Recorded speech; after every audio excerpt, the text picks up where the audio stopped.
morning, ladies and gentlemen. Welcome to the 6th OpenJaw Travel Summit. Great honor to be on stage. I'll say that this is really the favorite week of the year in our business where we can kind of talk about all the exciting things, the cool things.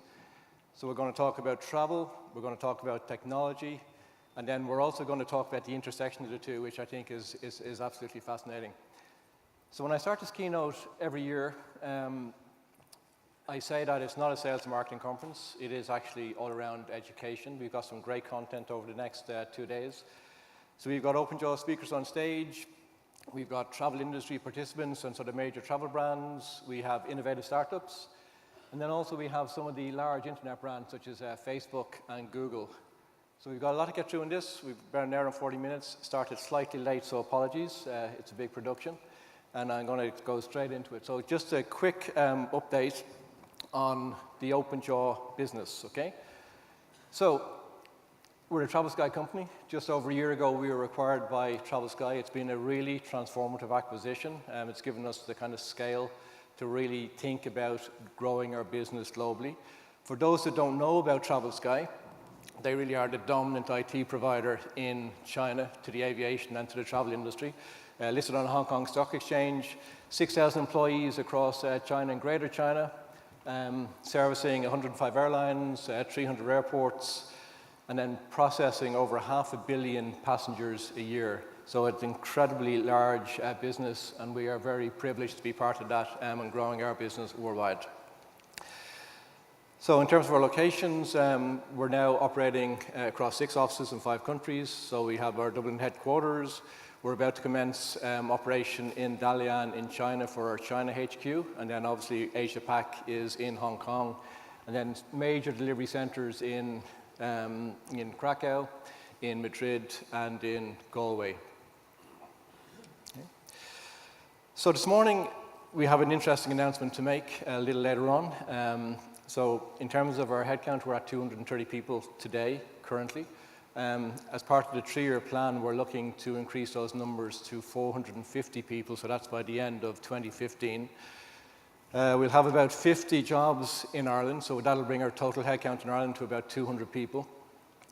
We hope to have about 100 people in the Dalian Center in northeast China, about an hour's flying time from Beijing. And then importantly, we're getting support from the Government of Ireland and their agency, which is the IDA. So a little later on this morning, we will have the Chinese ambassador outside, plus the CEO of IDA Ireland, and we'll have a photo shoot, and we'll make the announcement to the press. So it's exciting times, and we're getting to see some really significant ramp up in the business. Okay.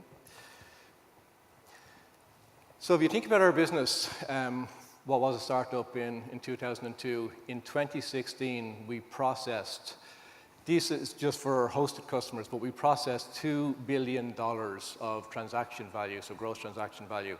If we look at our Q1 numbers this year, and we look at the run rate, we're probably at about $2.7 billion of gross transaction value in the current year, which is really impressive. And that'll grow significantly as we go into 2018 and beyond. Okay, so we have a global customer base. We're selling, of course, into the top-tier airlines, into loyalty programs, and into OTA. We've probably had about, in our history, connected over about 125 suppliers. So it's everybody from air, from GDS, from hotels, from cars, transfers, insurance providers, fraud, etc. So we continue to add suppliers to our installed customer base. And then we also have our partner portfolio, and this is really important in terms of getting the solution out there around the world today. So it's everybody, it's development partners, it's infrastructure, it's from design agencies. It's incredibly important that we actually continue to add more and more of these partners to our portfolio to roll out the solution. So let me refresh your mind around travel retailing and what it is. And I think if we start off by this very simple slide, which is, I think what most consumers see when they go to an airline website today, they see a product called a seat, and they see relatively little differentiation apart from the price. It even gets worse when you look at third-party distribution channels, when everything is just a price-led display. So this is what consumers see. And I think you miss an enormous opportunity, given that a customer will visit a website to purchase the flight first. The airline website, therefore, becomes this, perfect storefront to sell the full itinerary. So all of the ancillaries around their seats, bags, ground ancillaries such as hotels and cars, insurance products, which we call the free money in the industry, and then things like sort of airport transfers and destination attractions, like sort of city tours and things like that. So very, very high margin ancillaries that can be attached to the initial flight booking and fulfilling all the needs of the traveler in that. So what do you get if you do travel retailing? Well, you ultimately get control and you get ownership. So you book all of the revenue, which is important. And that's the revenue including the high value ancillaries. You get to control 100% of the customer journey. It's no handoff to white labels, which I think is really a very poor sort of retailing approach. Significantly higher profit margin. If you consider that your core inventory product is actually a very sort of small percentage in margin terms, you're looking at very high value and high margin ancillary sales that can really add to the profit margin. And then importantly, you get to own all of the data. So this is data that you can leverage in the future. If you think about marketing campaigns, if you think about targeting, if you think about retargeting. So it's an incredibly, I think, valuable thing to be able to acquire. And we're going to talk a lot more about data as we go through this keynote. So this is what it looks like in real life, and we have British Airways in the audience today. So I'd say that British Airways are the most successful airline in terms of embracing the full sort of airline retailing model.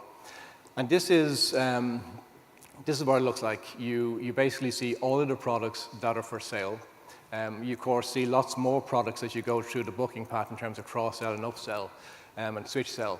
But this is the top of the funnel. And when I say top of the funnel, I mean this is the actual homepage of the airline. So it's an incredible place in which to sort of start a relationship with the customer and to sell the full itinerary to that customer, provided you have, brand and value and really good variety of product.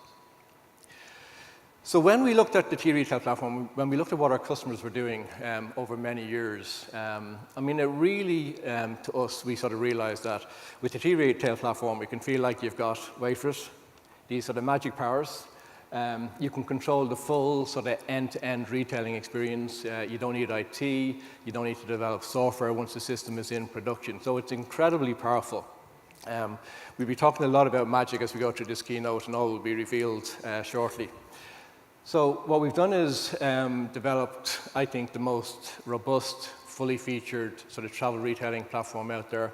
I think in terms of the services and the functions that we have on the platform, we are way ahead of everybody else in the market. And it's from connectors and suppliers coming in. It's about being able to control the business model with our rules engine, which was ex-distributor, about being able to control the omni-channel, and all of the channels and points of sales that come in from that. Okay. And we've also been innovating at a very strong pace. So if you looked at 2015, we had about 125 new features that we added to the product. Last year in 2016, we were close to 100 new features. And this year in 2017, we're projecting that we'll add about 150 new features or significant enhancements to the platform, which I think is very impressive. So we're doing 3 platform releases a year. Great to be able to say that today. We have 17A generally available. 17B is in development, and as is usual, the C release of every year is towards year end. And it's not just innovation around the core platform.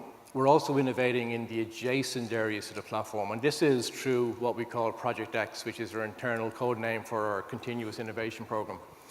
So we're going to hear a lot about innovation this afternoon. We're going to talk about innovation frameworks. We're going to talk about innovation mindsets, and that will actually come after the lunch. So I'll leave that until then. Now, if we just maybe step back a little bit and talk about just general technology. So it's not travel for the moment. It's not about OpenJaw for the moment. And just to talk about this thing of the accelerating power of digital technologies. What's true is that we live in a world where everything is changing dramatically, and it's very quick, and it's very sort of transformative. Okay? And if you kind of understand or ask a question about why is digital so disruptive? What is it about digital technologies that actually disrupts existing industries? So I think you would have to go back to the 1960s, so 1965. So this is Gordon Moore, and he was a co-founder of Intel. And he wrote a paper which he didn't think was very important in 1965. And he basically said that the number of transistors on a chip would double every month. That was his observation, and then he thought that this would last for a couple of years. And I think 40 or 50 years later, we're still living under this sort of Moore's law and this doubling effect. So if you think in 1970, there were 1,000 transistors on an integrated circuit, and today we're now approaching 10 billion transistors. So it's really exponential sort of growth on the semiconductor industry. Then there was a guy called Ray Kurzweil, who was an MIT computer scientist. He's an author, sort of futurologist and this type of thing. He makes some really interesting, accurate predictions about the future. And what he noticed then about Moore's law was, it's not just a doubling pattern as it applies to semiconductor, to chips. It actually applies to anything that is information enabled. And if you look at the graph behind, what you see is, once you get this separation between things that are linear and things that are exponential, you actually enter into this zone of disruption, which is where so many startups actually basically find a niche, build a business, and in a number of cases go on to disrupt the existing order.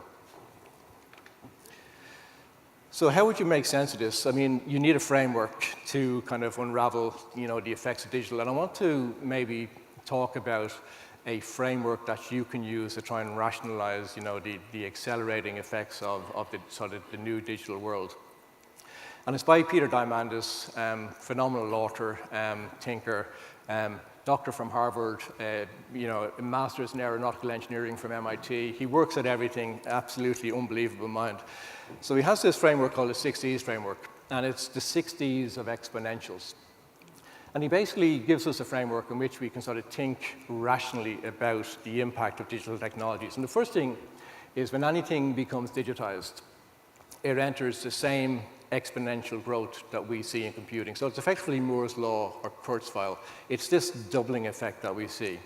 So anything that's in ones and zeros, we can access it, we can share it, we can distribute that. We can basically then, at internet speed, send it to anywhere in the world. Then there's deceptive. And what you notice with exponential technologies, at the very start, everything just looks like zeros. If you think about the first digital camera, it was 0.01 megapixels. A year later, it was 0.2 megapixels, 0.04, 0.08, 0.16.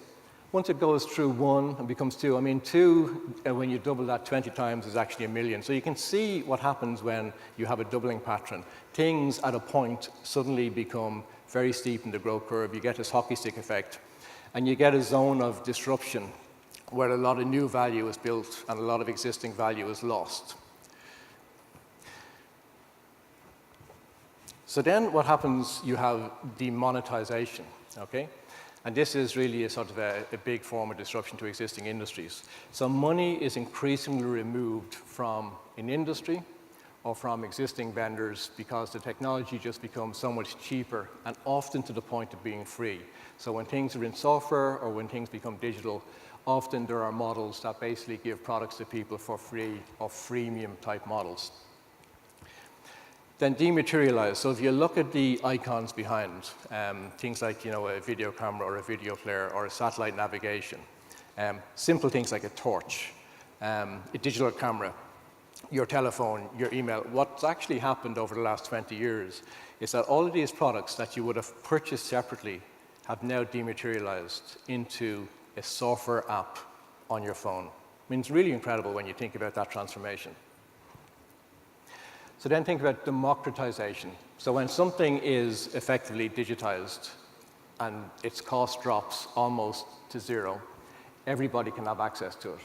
And I mean everybody in terms of people around the world, even in the poorer areas of the world, where mobile phones have become now ubiquitous and are actually driving economic development and commercial models in those societies. So technology that we would have thought was only the realm of governments or large organizations 30 or 40 years ago are now accessible to individuals everywhere in the world today.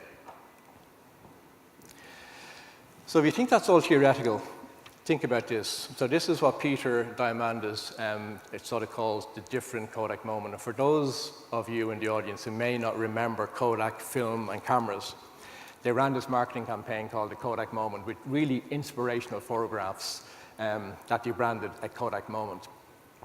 So think just over 20 years ago, there was a business that had 140,000 employees, it had a market cap of $28 billion. It was a massive industrial business with paper and with chemical. By 2012, with 17,000 people, it was actually bankrupt. They went into Chapter 11. And they've re-emerged from it, but they are an incredibly much smaller business. The irony of it is that Kodak actually invented the digital camera. Steve Sasson was his name. And the reaction to it internally was, how long will this take to become mainstream? And they looked at Moore's Law. They didn't like the answer. And what they then did was, they decided to bury this in as much as possible to protect their big industrial business. So other people then exploited that opportunity, and that brought about, the erosion of Kodak as a great American company, but very badly disrupted. So in the same year of bankruptcy, Facebook make an acquisition of a business called Instagram. And Instagram had 13 employees. It was acquired for $1 billion. If you think about Instagram, they were 2 years of a startup before they got acquired. In the first 2 months of operation as a company, as a startup, they had already 1 million registered users. After 12 months, they had 10 million registered users. And today, according to Wikipedia, they have 700 million users. So you can see what an exponential business Instagram had become. But just think about Instagram. So Instagram is kind of an indicator that competition for many S&P 500s is changing. And S&P 500 is the index of the 500 largest companies by market capitalization. So literally, it's two guys or two girls in a garage leveraging these exponentially growing technologies. Companies that are sort of generating scale and value at a pace never before seen, okay? Think of YouTube, literally was 18 months old when it got acquired by Google for $1.65 billion. And their business was absolutely exploding at that point in terms of the take-up of video sharing on the internet. So exponential versus linear mindsets. So this is a graph that sort of demonstrates some of the disruptive impact of digital, okay? So it's the timeline in years for a company to reach a $1 billion valuation. And what we see is that startups that have a scalable business model, they can enjoy this sort of exponential success. So if you looked at the Fortune 500 in this case, on average, it would have taken a Fortune 500 company about 20 years to basically hit a $1 billion valuation. Google did it in about 8. Tesla did it in about 5. WhatsApp did it in 4. Snapchat did it in 3. And Oculus Rift, which is your virtual reality goggles, did it in 2 years. So 0 to 2 years, a $1 billion valuation. And these were basically known as the unicorns, so it's the unicorn club. Then the inverse of this is the large S&P 500 companies, which are largely linear mindsets. I mean, they have a linear business. They don't grow 10x, they grow 10% a year. And what this shows is that it's the average lifetime. So 60 years ago, if you were an S&P 500 company, which is a big, big business, you could expect to be on the S&P 500 for 60 years. Today, that's gone down to about 15 years on average. And that is an incredible sort of disruptive observation, that even the big guys can't actually defend themselves against startups that are using exponential technologies. So we talk about platform models, we talk about asymmetric competitors, and the platform model is very interesting. Platform model is, or a platform business, is basically a company that facilitates the interaction between players in a marketplace. And they extract a lot of value by doing that. And I'm going to show you some examples of large platform plays that are basically disrupting existing markets. So think about the likes of Amazon. So Amazon is a platform play because they bring together people that want to purchase books and people that want to sell books, i.e. the publishers. And what they have done is, like all of these platform plays, is that they've demonetized the market. So they've taken all of the money out of the bookstores and made themselves incredibly rich, and then extended that model, not just to be books, but everything that is basically purchased online. Think about Google. They have effectively and significantly demonetized large parts of the traditional print media advertising business. I mean, you see the graphs. Google goes up, the print media and newspapers go down. It's absolutely incredible what they've achieved. Think about iTunes or think about Spotify, basically have demonetized record stores. Skype has demonetized all of the telcos in terms of their long distance. So it's an incredibly disruptive thing, and what they do is they demonetize the existing markets. So if you think about the travel industry, is there a parallel? And absolutely there's a parallel in the travel industry.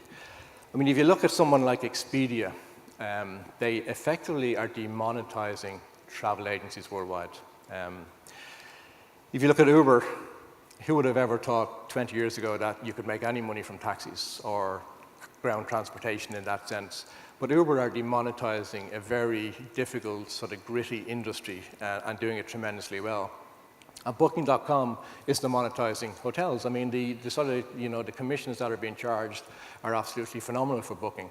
So what you see is all of these platform businesses are demonetizing. And the thing that they all have in common, even the previous slide, is that none of these businesses have any physical assets. It's all basically digital.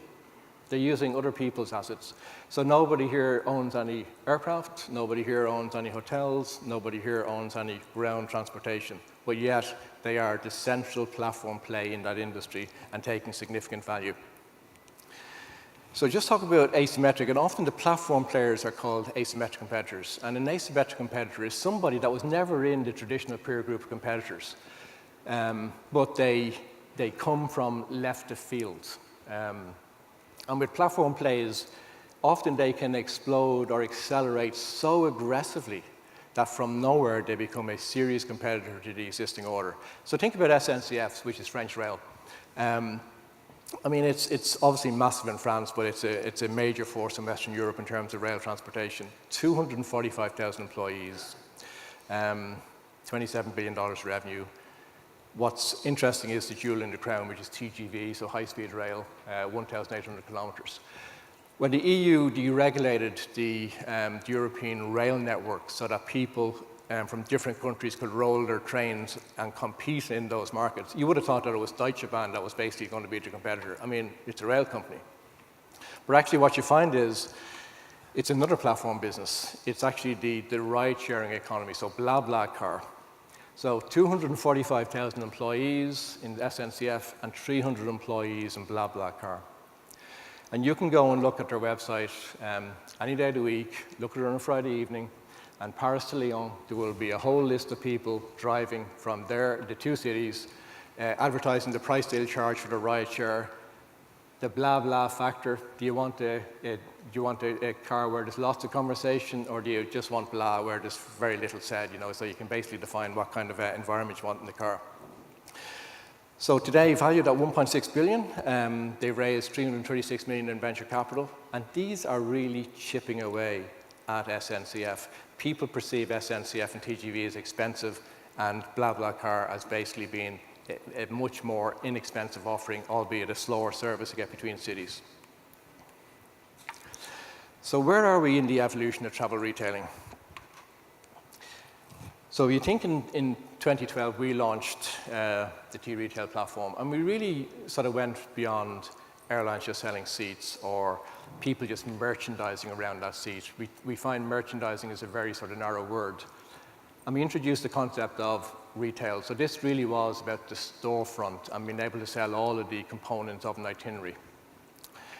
And then remarkably, by about 2014, we certainly picked up that retailing as a concept, as a word, had become the new normal. Most of our competitors in our peer group were using retailing. Some of them were actually incredibly close to our retailing wording from our marketing, which was interesting. And then by 2017, based on what we've just been talking about in terms of digital and disruption, I definitely think it's time to reinvent retail. Right. So if you think about the industry, These digital technologies, I mean, in terms of travel, they're both disruptive and they're transformative.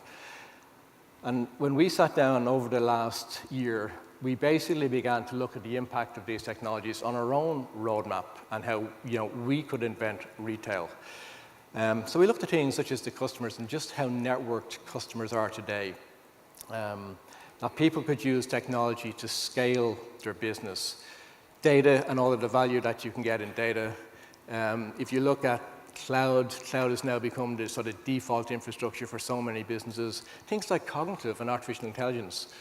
I mean, this is an impact that will be massive over the next 10 years when we look at these technologies. So as a team, we looked at most of these items and we basically decided on what we were going to do in terms of response and in terms of the platform on our roadmap. So it gives me great pleasure to be able to talk about some cool new things today from OpenJaw, and we'll sort of release news of this later on during the event. So the first thing is the T-Retail IBE. So this is an air internet booking engine. It's effectively, it will be out of the box, very little customization, mostly configurable. It'll sell all of the products necessary for retailing, all of the sort of inventory types. It'll support all of the channels that we see today, but then importantly, it will be multi-tenanted, sitting up in Amazon Web Services. So the second thing then, and we announced this last week, was T-Social. And this is really to sort of handle the large sort of usage that we see on social platforms now. So it's a social media customer service platform. It's built around IBM Watson and artificial intelligence. It is a conversational chatbot. It is supporting Facebook Messenger.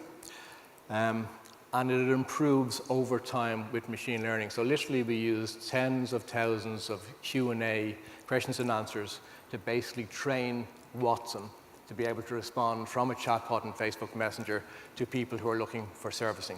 We're going to be previewing that later on today in the afternoon when we talk about Project X. And then T-Marketing, is our first product that basically addresses the digital marketing gap that we see that's adjacent to retailing. So it's around acquisition, it's around conversion, it's around retention, around engagement. And again, we'll be going through that in a lot more detail in the session in the afternoon.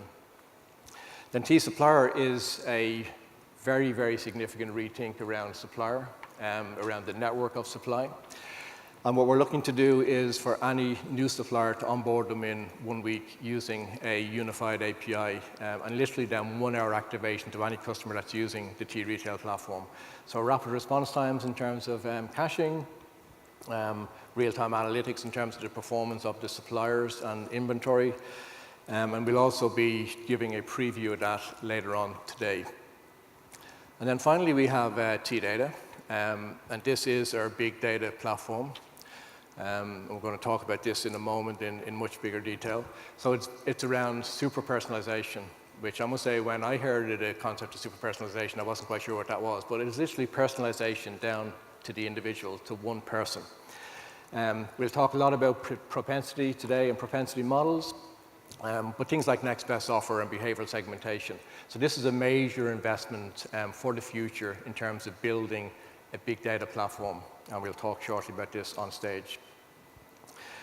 So all of those products can be used both standalone, or they can basically be used together. And when they're used together, what we're announcing today is the T-Retail Cloud. So this is everything effectively now in AWS as a service. We use the API gateway from Amazon because now we have so much more APIs that we basically need to manage. And then beneath all of the applications that you see here within the cloud, everything is built on a big data infrastructure. And we're going to talk, as I say, a lot more about that. So if you think what this means, I mean, and this sort of call to action, it's around sort of reinventing retail together. I mean, I think it's freedom to achieve retail excellence. It's freedom to understand your data better. It's freedom to unshackle yourself from inflexible vendors. I say with a smile on my face, and there are many inflexible vendors. So we're going to go into a little bit more detail now on the technology side. So it gives me great pleasure to introduce on stage Chief Technology Officer of OpenJaw, Mr. Brian Lewis. Thank you very much.